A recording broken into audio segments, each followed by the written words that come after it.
Hallo liebe Zuschauerinnen und Zuschauer. Ich begrüße Sie ganz herzlich zum heutigen Jungfrau Zeitung Panorama. Diese Themen haben wir heute für Sie parat.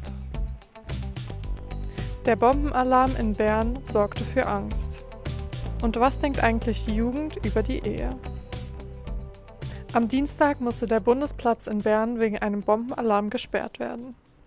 Ben Abecklen war vor Ort und hat mit Eleni gesprochen. Sie arbeitet dort in einer Klinik. Außerdem erzählt der Luzerner Nationalrat Franz Grüter, wie er den Nachmittag erlebt hat. Man kann ja sagen, es war heute nicht ein normaler Arbeitstag. Nein, also wir haben ganz lange nichts gemerkt, bis unsere Patientin angerufen hat und gesagt, dass sie unten nicht mehr reinkommt. Dann sind wir schauen und dann hat es geheißen, dass niemand mehr rein darf. Dann haben wir alle Patienten absagen. Und man hat das Fahrzeug gesehen, das abgestellt wurde. Hast du das auch gesehen? Genau, und der Roboter, der das umkreist. Man sieht alles, von oben haben wir das beobachten. Aha. Aber macht es eigentlich auch ein bisschen Angst, wenn man so etwas erlebt? Ja. Schon? Genau, wir haben so schnell wie möglich raus, weil wir nicht gewusst haben, was los ist. Und die Polizei hat uns eben auch nicht mehr News weitergeben. Ich dachte, wir müssen die Nachrichten hören. Wir gehen jetzt heim.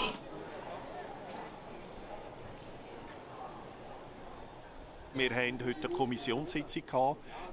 Ich kann wieder zurückwählen, um weiterzuarbeiten und bin hier an komplette Absperrungen hergekommen. Das gesamte Bundeshaus ist evakuiert worden. Es sind bis zu den Bundesräten alle zum Bundeshaus rausgekommen. Im Moment ist das Bundeshaus eigentlich komplett geleert.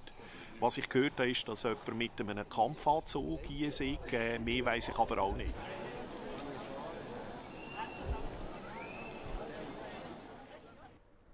Ist der Wunsch zu heiraten auch bei der jüngeren Generation noch ein Thema?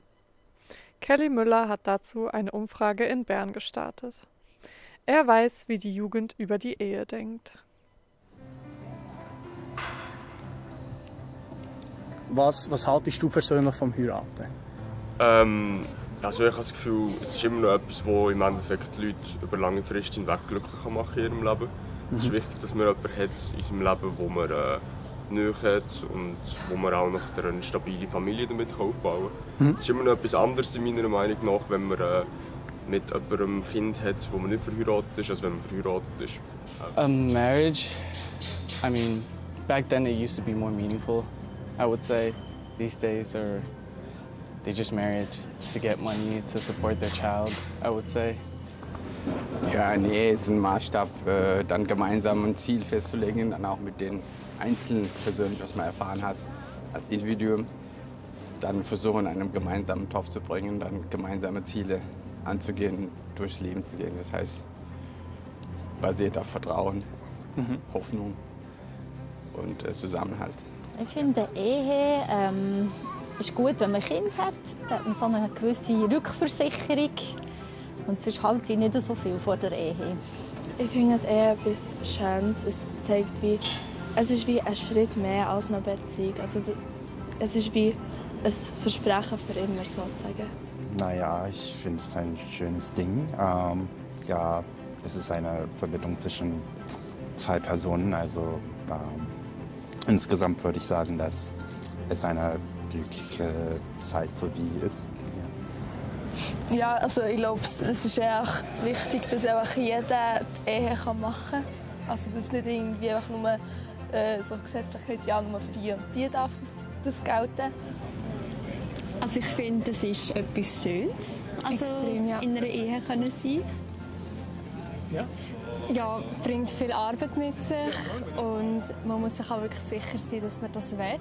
Also ja, ich würde sagen, sich nicht gerade reinstürzen, sondern auch gemeinsam wirklich das zuerst diskutieren.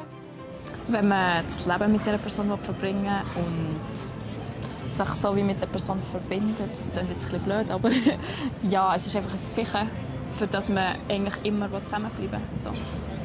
Es sollte sich natürlich auch lieben. Vertrauen ist eben wichtig. Zuverlässigkeit auch und dass möglichst Kommunikation transparent verläuft. Ja, meiner Meinung nach ist die Ehe ist ja eine richtige Verantwortung. Ja, das bindet auch einen Druck mit, ja, das zu erfüllen. Es zeigt, wie dass sich zwei Leute wirklich gefunden haben und es ist wie ein Schritt zu einer gemeinsamen Zukunft. I think if you love someone that much, love it is like the way to how do I say this in English? Is the way to demonstrate the world that you love him. Persönlich ist das auch ein Ziel von euch zu heiraten? Nein. Oder nicht? Nicht? Nein. Doch, ich denke schon, ja. Ja, also jetzt irgendwie, ich habe noch nicht so Gedanken darüber gemacht, aber vielleicht irgendwann klappt das so, aber nicht, dass ich jetzt irgendwie in meinen Kopf hineinsetzen, ich muss heiraten und so. Ja. Einfach so. Maybe in like 10, 15 years, if I would find the woman that I really, really love. Ich glaube schon, aber ich bin nur 22, ich kann es nicht mit Sicherheit sagen. Einmal würde ich gerne heiraten und dabei soll es auch dann bleiben. Das heißt, dafür dann auch zu arbeiten, das ist tägliche Arbeit angesagt. Ja, genau, also ich bin mittlerweile auch verlobt. Ja, in der Zukunft ja, in einer Zeit, aber momentan denke ich nicht so viel dafür. Also. I like marriage. I consider myself very traditional, so I would like to marry when I'm older. Das war es auch schon wieder mit dem heutigen Panorama. Auf unserer Homepage und in unserer App finden Sie noch mehr Informationen zu den einzelnen Themen. Unsere Kollegen vom Meteo News haben jetzt noch das Wetter für Sie parat. Vielen Dank fürs Zuschauen und bis zum nächsten Mal. Das Wetter wird euch präsentiert von Made in Bern. Grüß euch miteinander, ganz herzlich willkommen. Das ist die Jungfrau Zeitung Wetter für den Kanton Bern. Auch heute haben wir ruhiges Hochdruckwetter gehabt. Mehrheitlich ein Stau, ein blauer Himmel, also einmal mehr Wetter wie aus dem Bilderbuch. Ja, und am Morgen haben wir grundsätzlich nochmal hochdruckbestimmtes Wetter. Das Hochdruckgebiet verlagert sein Zentrum aber da Richtung Südosteuropa. Wir kommen langsam in eine westliche Strömung hinein. Entsprechend wird die Luft vor allem in den oberen Schichten langsam ein bisschen angefeuchtet. In Nacht auf morgen da kann sich Gebiet wieder ein bisschen Nebel bilden. Das heisst, im Flachland starten wir mit Nebelfeldern in den Donnerstag. Abgesehen davon ziehen noch ein paar ausdehntere Wolkenfelder vorbei. Dahinter wird es von Westen her aber schon wieder sonnig. Temperaturen morgen früh bei -2 bis 0 Grad. Am Nachmittag geht es zuerst mehrheitlich sonnig weiter. Bis am Abend ziehen allerdings die neue hohe Wolkenfelder auf. Und dazu ist es einmal mehr sehr mild für die Jahreszeit. Die Höchstwerte die liegen zum Beispiel in Bern oder in Biel bei maximal 10 Grad.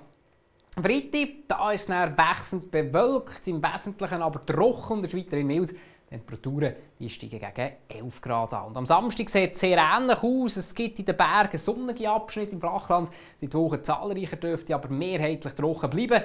Und weiterhin zweistellige Werte, die wir hier erreichen, bei etwa 12 Grad. Am Sonntag ist es weiterhin mild, dazu ist es wechselnd bis stark bewölkt. Zum Teil könnte es auch ein bisschen Regen oder bei etwa 1500 Meter Schnee geben. Anfangs nächste Woche haben wir dann wahrscheinlich schon wieder hochdruckbestimmtes Wetter. Es erwartet uns ein Mix aus Nebel- oder Hochnebelfeldern, Sonne und Wolken. Das war vom Wetter. Ich wünsche euch einen ganz schönen Feierabend und auf Wiedersehen miteinander.